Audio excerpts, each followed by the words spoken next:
So she's walking and she's scanning. She looks over. And 35 paces away, 35 feet away, she sees him standing on a fire. She wouldn't have noticed him. She wouldn't have noticed him if he hadn't been lit up, but she does. She freezes. Not wanting to draw attention, she pulls the gun out of one pocket, the bullet out of another, and behind her back loads it into the chamber. She brings the gun down to her side. She slowly starts to walk, but when she starts coming down the hill, she locks eyes with him, and he sees something. He doesn't know what, but he sees something. He starts to see fear. He sees intent in her eyes. She's burning a hole through his fucking skull. And when she gets here, he runs. Knocks somebody over and runs. So she runs after him. It's not that far, but she's tired. The gravel makes her slip under her feet. She has to knock people over. She has to, duck tents and barrels. By the time she gets to here, he's starting to scramble up this hill. Starting to scramble up the hill.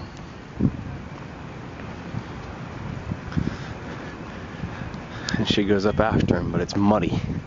It's been raining and it's muddy and slippery. She loses her footing at one point and comes back up. And then finally, she gets up here and she grabs him.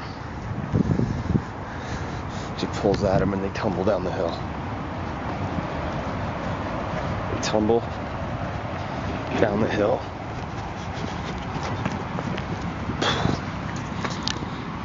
And he lands in the mud.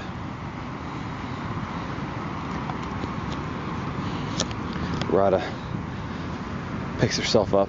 He's groaning. She picks herself up. She still has the gun. She has a death grip on the gun. And she circles her back to the circus. And they play out the tragic scene here between the Aventine Hill and Palatine Hill. The hill of the winner and the hill of the loser. And he says, I don't know who the woman was. Where did you get this necklace? I thought it was pretty. I don't know who it was. You can't do this. We're the same. And Rada thinks we are the same. We're twins, basically. Suckled from the same she-wolf.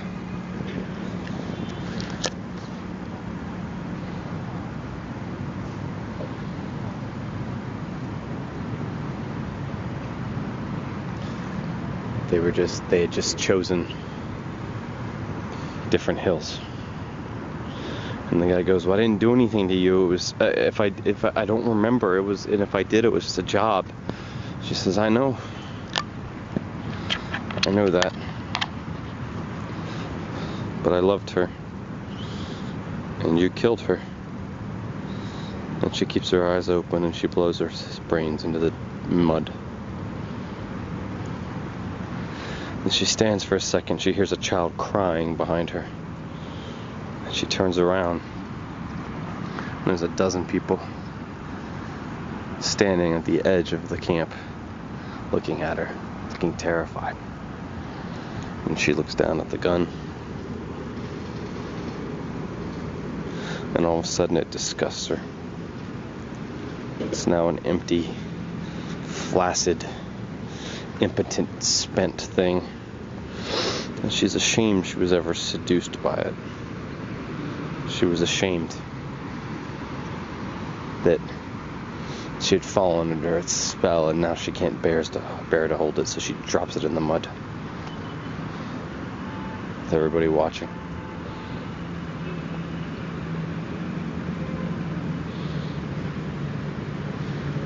then she looks up and she walks towards the wall of people that are watching her, and as she gets to them, they part.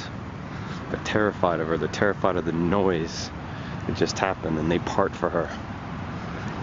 And she walks back towards Palatine Hill, back towards the hill of the winner. Although she doesn't feel like a winner.